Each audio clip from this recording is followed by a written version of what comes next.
Una po sa ating mga balita, iginiit ng pambansang pulisya na wala itong ideya ukol sa umano'y pagbibitiw sa pwesto ni suspended PNP Chief Director General Alan Purisima.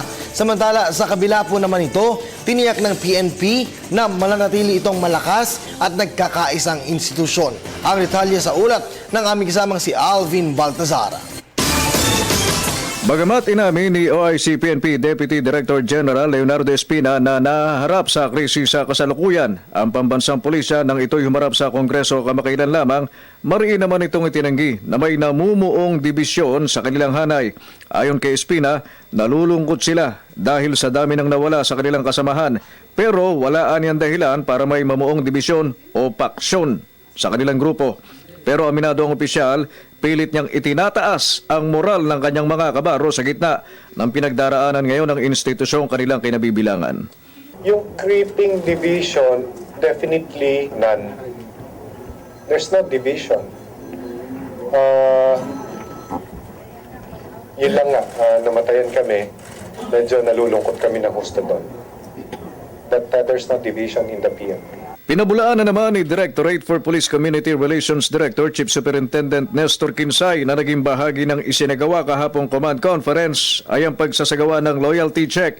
Inihayag ni Kinsay na ang direktibang tinanggap ng matataas sa opisyal ng PNP mula kay OIC Espina ay ituloy lang ang trabaho. He directed us to continue our work and to lahat po ng dapat gawin ng every unit commanders ay gawin lang po yung tama yung ginagawa. Wala naman pong nagiging divisiveness sa PNP. Lahat po ay nagtatrabaho. Andun po lahat ng joint directors and directors po ng NSUs ay andun po lahat. At kami po ay sumusunod lang po sa aming OIC. Yun lang po aming direction.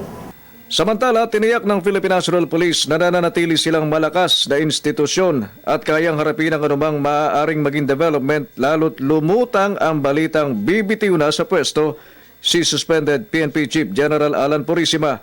Retirement man ito o resignation. Ayon kay PNP spokesman Chief Superintendent Generoso Serbo, wala silang impormasyon o anumang pinangahawakan hinggil sa umano'y pagtanggap na ng Palasyo ng Malacanang sa pagbibitiw ng general.